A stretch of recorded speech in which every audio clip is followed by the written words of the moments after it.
ஸ்ரீமன்னாராயணா ஹரிநாராயணா ஸ்ரீமன்னாராயணா நாராயணா ஸ்ரீமன்னாராயணா நாராயண பட்டதிரி உருகும் பரமனா நலம் தரும் நாராயணீயம் அருள் வழங்குமே தினம் நம்மை காக்குமே.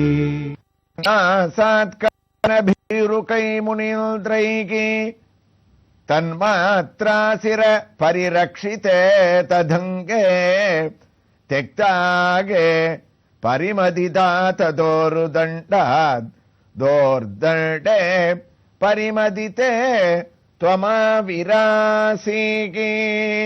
நாராயணியத்தினுடைய 18வது தசகத்துல பிருது சக்கரவர்த்தியினுடைய அவதாரங்களை விசேஷமாக நாராயண பட்டத்திரி மகாவிஷ்ணுவனுடைய அம்சமாக பிருது அவதரிக்கிறார். அவன் வேணனுடைய ஒரு அஜாகிரகத்தால அதர்மம் ஜாஸ்தியான பூமியை சரி பண்றதுக்கும் மக்களுக்கு நல்வாழ்வை அளிப்பதற்குமாக குருவாயிரப்பா மகாலட்சுமியோட தாங்கள் பிருது என்ற ஒரு தம்பதி சமேதனாக அவதரித்தேலாமேன்னு சொல்லி நீங்க அவதாரம் பண்ணதுனால உலகத்துல பலவிதமான க்ஷேமங்கள் எல்லாம் ஏற்பட போறது. ராமன் அவதரிக்கச்சே எப்படி சீதை கூட வந்தான்னு சொல்ல வேண்டியது இல்லையோ, அதே போல கிருஷ்ணனுக்கு ருக்மிணி போல சமஸ்த ஜனனிம் வந்தேன்னு ஸ்ரீனிவாசனான அலமேலு மங்கத்தாயார் ஸ்ரீனிவாசனுக்கு கூட வருவது போல மகாலட்சுமியான தாங்கள் அர்ச்சிஸ் என்ற ஒரு ரூபத்தோட பிருது மகாராஜாவோட தம்பதி சமேதனாக உலகக்ஷேமத்துக்காக அவதாரம் பண்ணலாமேன்னு சொல்லி இந்த ஸ்லோகத்தை முடிக்கிறார்.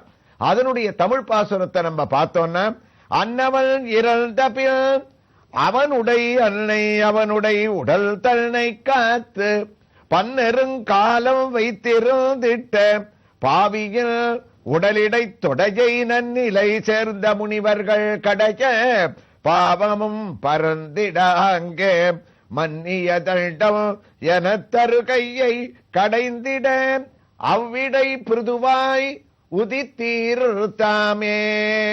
அந்த பிருதுவனுடைய ஒரு அவதாரம் உத்தமமாக நடந்ததாமேன்னு சொல்லி இந்த ஸ்லோகத்தை முடிச்ச பட்டத்திரி 18வது தசகத்தினுடைய 5வது ஸ்லோகத்தை ஆரம்பிப்பதற்காக தயாராகிறார். அவர் அந்த 5வது ஸ்லோகத்தை ஆரம்பிக்கிட்டோம். அதுக்குள்ள நாம் இப்ப நம்முடைய நலம் தரும் நாராயணியத்துல தரிசிக்க வேண்டிய ஒரு திருக்கோயில் நமக்கு தமிழ்நாட்டிலேயே அமைஞ்சிருக்கு.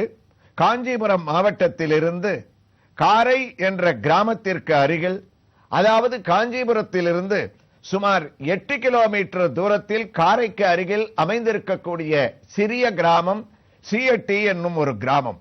இந்த கிராமத்திலே குடிகொண்டிருக்கக்கூடிய ஸ்ரீ ருக்மிணி சத்யபாமா சமேத வேணுகோபால சுவாமியினுடைய திருக்கோயிலை அவருடைய திவ்ய தரிசனத்திற்காக இதோ நாம் அடைந்து விட்டோம். ஒரு சிறிய முகப்பு, அந்த சிறிய முகப்பிலே திருமண் சங்கு சக்கரங்கள் பளிச்சென்று நம்மை வரவேற்க இதோ பலி பீடத்தையும் நாம் கடந்து விட்டோம். அங்கே ஒரு சிறிய முகப்பு, அங்கு புல்லாங்குழலை கையிலே தாங்கியவாறு சுதை வடிவத்திலே குழலூதும் கண்ணனாக நம்மை கண்ணன் வரவேற்க கோயிலுக்குள்ளே நுழைகின்றோம். பெரிய திருவடியான கருடனானவர் வைணவ ஆலயங்களிலே அமைந்திருப்பது போல தனி சன்னதியாக நின்ற திருக்கோலத்திலே மூலமூர்த்தியாக 2 கைகளையும் கூப்பிக்கொண்டு கண்களை திறந்து கொண்டு நமக்கு சேவை அளிக்கக்கூடிய கருட பகவானின் திவ்ய தரிசனத்தோடு உள்ளே நுழைந்தோமே. ஆனால் அங்கு அழகாக கருட வாகனமே நம்மை வரவேற்கின்றது. கருடன் மூல விக்கிரகமாக நம்மை உள்ளே அனுப்ப ஆச்சரியமாக யானையின் துயரம் தீர புள்ளூர்ந்து சென்று நின்று ஆழிதொட்டானை என்று பிரம்மோற்சவங்களிலே எந்த கருட வாகனமாவது உயர்ந்ததாக கொண்டாடப்படுகின்றதோ அந்த கருட வாகனத்தையும் நாம் கடக்கின்றோம். இதோ உற்சவ மூர்த்தியானவர் வேணுகோபாலன் தான் தனியாக நின்ற திருக்கோலத்திலே நமக்கு காட்சியளிக்க துவங்கிவிட்டார். திருவடியிலிருந்து திருமுடி வரை ஆச்சரியமான தரிசனத்தை அடைகின்றோம்.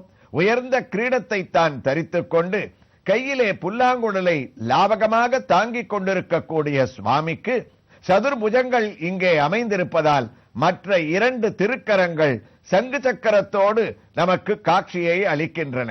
புல்லாங்குழலை பகவான் சற்றே சாய்த்துக் கொண்டு வாசிக்கக்கூடிய உயர்ந்த வேணுகோபாலனாக நமக்கு காட்சியளிக்கக்கூடிய அவனுடைய திவ்ய சேவை நமக்கு இங்கு பற்பல பலன்களை அளிக்க வல்லதாக அமைகின்றதாம். யாதவ வம்சத்திலே யாதவாயுதயம் என்று நுழைந்த கண்ணபிரான் வேத பூஷணமாக இருந்தவர் யாதவ பூஷணமாக இங்கு வளர்ந்ததாலோ என்னவோ இங்கும் யாதவ குலத்திலே இவன் அழகாக இந்த சிறிய ஊரிலே நமக்கு காட்சியளிக்கக்கூடிய உற்சவமூர்த்தியின் திவ்ய தரிசனத்தோடு நாராயணியத்திற்கு திரும்பிவிட்டோம்.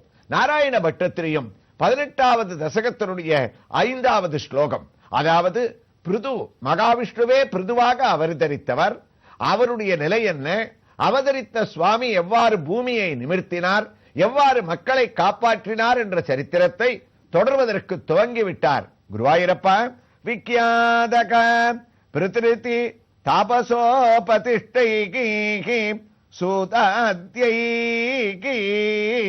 பரிணுத பாவி பூரி வீர்யக வேனார்த்யாம் கபலித சம்பதமோ தரித்ரிமோ ஆக்ராந்தமோ நிஜ தனுஷா சமாமகர்ஷிகி. பிருது அர்ச்சிஸ் மகாலட்சுமி மகாவிஷ்ணு தம்பதிகளாக அவதரித்தார்னு சொன்னோம். பட்டத்திரி சொல்றார், குருவாயூரப்பா பிருதுவுக்கு அந்த வேணனுடைய ராஜ்யத்தை சரி பண்ண வேண்டிய கடமை இருந்தது. அதனால தான் நீ அவதாரம் பண்ணும் போதே சிறிய குழந்தையா பிறறது, வளர்றது, கல்யாணம் பண்ணிக்கிறது, அப்புறம் ராஜ்யபாரங்கள்லாம் எடுத்துக்கிறதுன்ற ஒரு அவசியம் இல்லாம சரித்திரத்தினுடைய ஒரு அவசியத்தை பொறுத்து ஜனங்களை காப்பாத்தணுமேன்னு பிறக்கச்சேயே நீ தம்பதியா வந்துட்ட. அதனால ஜனங்கள்லாம் சேர்ந்து உனக்கு என்ன பண்ணா, அந்த ராஜ்யத்தை எந்த ராஜ்யத்தை வேணன் பாழாக்கினானோ அதை உனக்கு பட்டாபிஷேகம் பண்ணி வச்சா. அந்த ராஜ்யத்தை ஏத்துன்றதுனால குருவாயூரப்பா உன்னுடைய பொறுப்பு அதிகமாக இருந்தது. பிருதுவான உனக்கு முதல்ல ராஜ்ய பட்டத்தை எடுத்துட்டு பூமி எல்லாம் நீ சரி பண்ண போறதுனால ஆதி ராஜா அப்படின்னு இந்த வம்சத்துல பிருது மகாராஜாவுக்கு ஒரு பெரிய பெயரானது அங்க ஏற்பட்டதான். அயந்து பிரதமோ ராஜ்யம் புமன் பிரதயிதா யசகம் பிருதுர்நாம மகாராஜோ பவிஷ்யதி பிருதுஸ்ரவகம். பாகவதம் பேசித்து மகாராஜா தான் பிருதுதா ராஜாக்களுக்கெல்லாம் தலைவராம். அதனால அவர் உலகத்துல அவருடைய கீர்த்தியை பெருக வைக்கணும்ன்றதுக்காக சாட்சாத் ஹரிநாராயணகம், இவர் ஹரிநாராயணன், உலகத்தையே பார்க்க பிறந்தவர், உலகத்தையே காற்பதற்காக வந்தவர். அர்ச்சிஸ்ன்றவ மகாலட்சுமி ஈயம் ச தத்பராகி ஸ்ரீரனுக்ஞே அனபாயினீகி. இவ மகாலட்சுமியினுடைய ஸ்வரூபம்னு இவர்களுடைய பட்டாபிஷேகம் நடக்கக்கூடிய சமயத்துல அங்க இருக்கக்கூடிய தேவ ஸ்திரீகள்லாம் நர்த்தனத்தை செய்தார். சங்கதூரிய துந்துபி வாத்தியங்கள்லாம் பிருது மகாராஜா ராஜ்யத்தை ஏத்துக்கும் போது இனிமே நமக்கு நல்ல காலம் நடக்கணும், எல்லாரும் பரம சௌக்கியத்தை அடிக்கணும்னு தேவர்கள் ஓடி வந்தா. குருவாயூரப்பா காட்டுல பல வருஷ காலம் தபஸ் பண்ணிட்டு இருந்த ரிஷிகள்லாம் கூட தன்னுடைய நிஷ்டையை விட்டுட்டு ஓடி வந்தா. பிதர் கூட்டமாக அங்கேருந்து ஓடி வந்து மகாராஜாவினுடைய ஆட்சியை பார்க்கறதுக்காக வந்தாராம். பட்டத்திரி சொன்னார், குருவாயூரப்பா இவ்வளவு பேர் வந்தது ஆச்சரியம் இல்ல, சாட்சாத் உலகத்தை எல்லாம் படைக்கக்கூடிய பிரம்மாவே ஓடி வந்தாராம். பிரம்மா வந்து மகாராஜாவினிடத்துல கைய கூப்பினார். இவர் அரசாட்சி பண்ணிட்டு இருக்கார், சிம்மாசனத்துல உட்கார்ந்து இருக்கார்.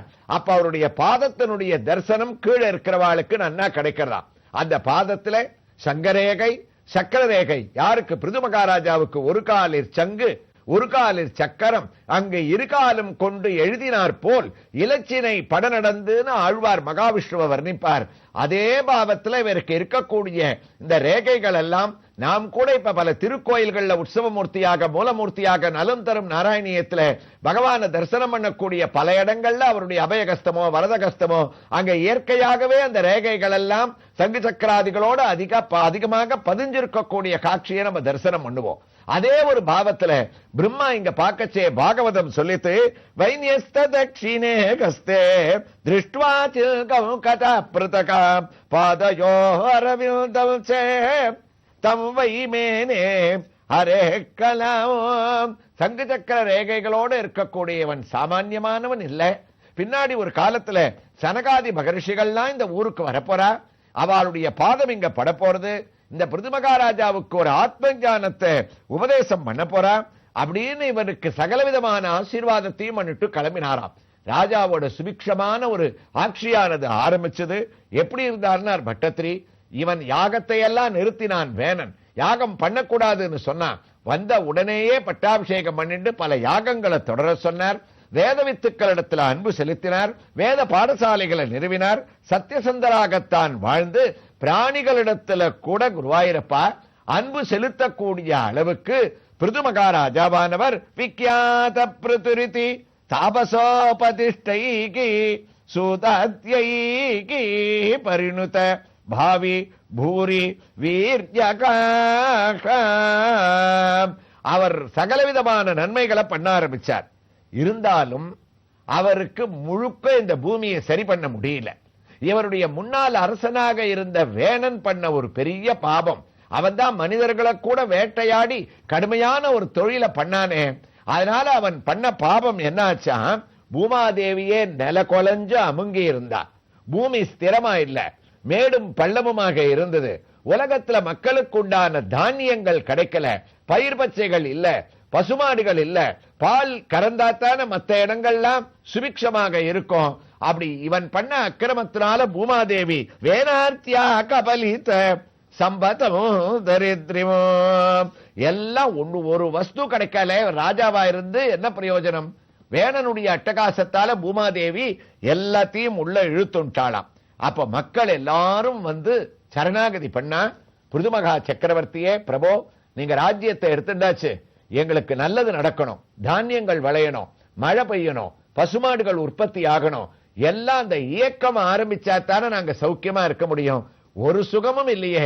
பூமாதேவி எல்லாத்தையும் இழுத்துண்டு அவளும் பாரம் தாளாம அதர்மத்துல நில கொலைஞ்சு மேடும் பள்ளமுமா இருக்காளே அப்படின்னு முறையிட்ட உடனே பிருதுமகாராஜா நேர பூமாதேவியினிடத்துல போய் உத்தரவு போட்டாராம். எப்படி உத்தரவு போட முடியும்னா, இவர் மகாவிஷ்ணுவனுடைய அம்சம் தானே. பூமியை கூப்பிட்டார். இங்க இருக்கக்கூடிய பசுமாடுகள்லாம் எங்க போச்சு, மூலிகைகள்லாம் எங்க, பயிர் பச்சைகள்லாம் எங்க, தீர்த்த வசதிகளே எல்லாத்தையும் நீ பூமியில எதுக்காக இழுத்து வச்சுட்டு இருக்க? எல்லாத்தையும் உலகத்துக்கு நீ அழிக்க வேண்டாமா? பிருத்திவியலும் பேர் பெற்று பெண்ணென விளங்க இருப்பார் ஒரு குடை நிழற்று சொங்கோல் ஒரு புகழ் பிருது மன்னன். அதனால மேடு பள்ளங்களை சரிசமமாக்கணும்னு செவை சுடுவார். தமிழ் பாகவதத்துல சொன்னார். பிருத்திவி அப்படின்னு நம்ம பூமிக்கு பேரா. பூமியை நம்ம என்னன்னு சொல்லுவோம்னா இன்னைக்கும் பிருத்திவின்னு சொல்லுவோம். பூமின்னு பேர் இருந்தது, பிருத்திவின்னு ஏன் பேர் வந்ததுன்னா, வேணலால் அழிக்கப்பட்ட இந்த பூமியை பிருத்தூன்ற மகாராஜா சரிசமம் பண்ணி எல்லாத்தையும் அவர் சரியாக்க போறார். அவர் சரியாக்குறதுனால பூமின்ற பேர் மறைஞ்சு பிருத்து மறுபடியும் இதை உண்டாக்கியதால் பிருத்திவி அப்படின்னு அவன் சமப்படுத்தக்கூடிய ஒரு நிலைமை. வேணார்த்தியா கபலித சம்பதம் தரித்திரமோ ஆக்ராந்தம் நிஜதனுஷா சமாகர்ஷேகே. அப்படி அதை சமம் பண்ணணும்னு கேட்கிறார். பூமாதேவியும் தன்னுடைய குறைய குருவாயூரப்பா பிரதுவனிடத்துல சொல்ல ஆரம்பிக்கிறார். இரண்டு பேருமா சேர்ந்து இதற்கு ஒரு நிவர்த்தி மார்க்கத்தை எப்படி கண்டுபிடிச்சான்ற ஒரு வைபவங்களை எல்லாம் நாம் தொடர்ந்து நாராயணியத்தில் நாம் இப்போது தரிசித்துக் கொண்டிருக்கக்கூடிய திருக்கோயிலில் மூலமூர்த்தியான வேணுகோபாலனுடைய திவ்ய தரிசனத்தோடு அடுத்த பகுதியிலே தொடர்ந்து கேட்கலாம். ஸ்ரீ கிருஷ்ணாய துப்யம் நமகா.